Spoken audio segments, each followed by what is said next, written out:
Hello and welcome to my presentation on alternative dispute resolution judicial processes. All the articles and references that I found for my presentation, I found all of them using Scholar Google for my searches, and then I had to find some of them, cross-reference some of them ultimately in the school library, and you can see my references at the end of the presentation. First one up is early neutral evaluation. The article I used was early neutral evaluation or mediation. When might E&E deliver more value by Wayne Brazil? What the textbook says about E&E is that it's court-appointed third party with subject knowledge who listens to facts and arguments of case and then provides a legal opinion of possible outcomes expected if it actually went to full litigation. Now, something I found interesting in the article is that it brings the E&E process brings the actual issues more into focus, and the third-party neutral opinion provides both sides with a clear picture of what is actually relevant, allowing both sides the greater opportunity to reach a deal once the extraneous information or issues are pushed aside. The things that are similar between the article and the textbook is that third-party neutral must have subject expertise. However, the journal expands on the topic by providing greater detail on the importance between E&E versus mediation, where E&E is focused on just facts, no wasted time with arguing points or discussion. And the third-party neutral is not focused on the parties or facilitating discussion. It's only concerned with facts and the analysis of evidence and law. The article that I found for the Dispute Resolution Board was entitled The Use of Dispute Resolution Boards on Major Infrastructure Projects by Peter Chapman.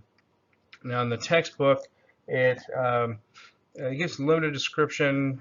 Basically, it's a panel of experts that makes rulings on contract issues as they arise on large civil infrastructure projects. What I found interesting with the article is the article notes that DRBs are expanding beyond just construction.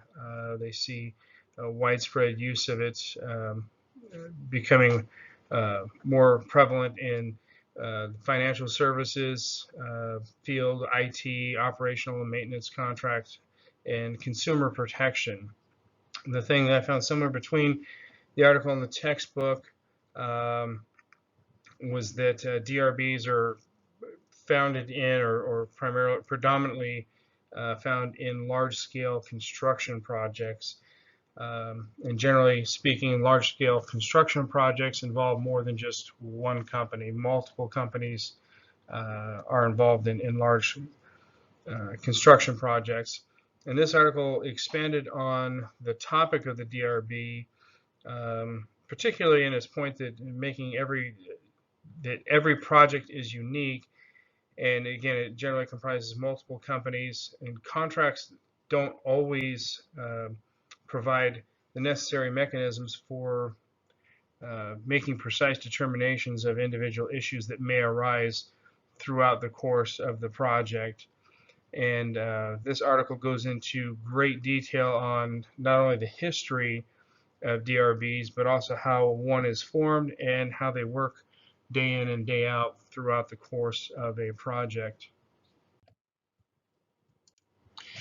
The article that I found for the mini trial is called The Roles of Participants in Mini Trial by Reba Page and Frederick Lees.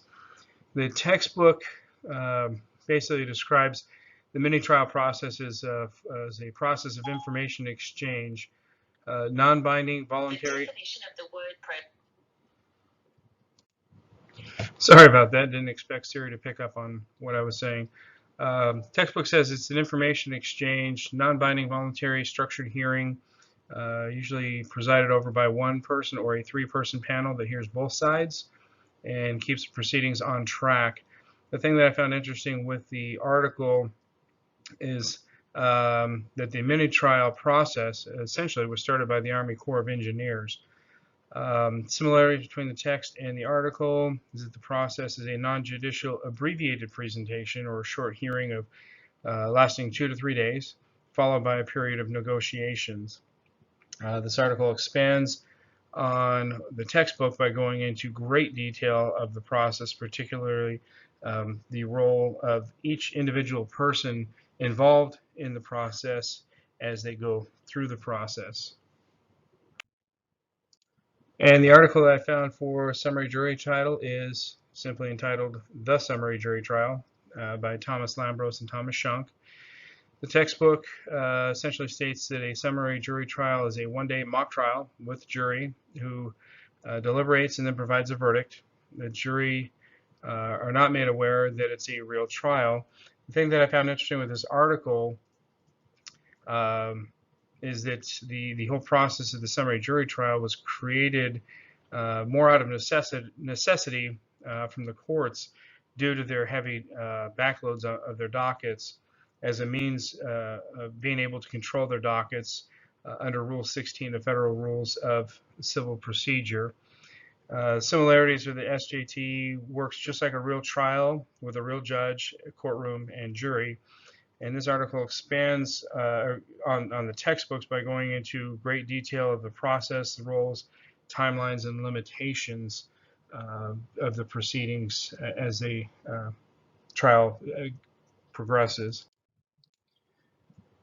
And lastly, the news article that I found was an August 30th, 2015 article from the Detroit Free Press entitled Quick to Judgment Program Shortened Civil Jury Trials. In the summary of this whole article is basically discusses how this process streamlines court trial processes that are already in place, frees up the courts for lengthier, more complex cases by handling simple monetary only types of cases that can be accomplished in just one day and get them in, get them out. The thing that I found interesting about this particular article that I didn't realize doing my other research is that this article cites Thomas Lambros, the author of the SJT article that I found in the last slide, as being credited with the original idea, or basically the creator of the SJT process as a whole. Anyway, that's all I got. Sorry for going over a little bit, but thank you for watching. Here's my references. I hope you all have a blessed day.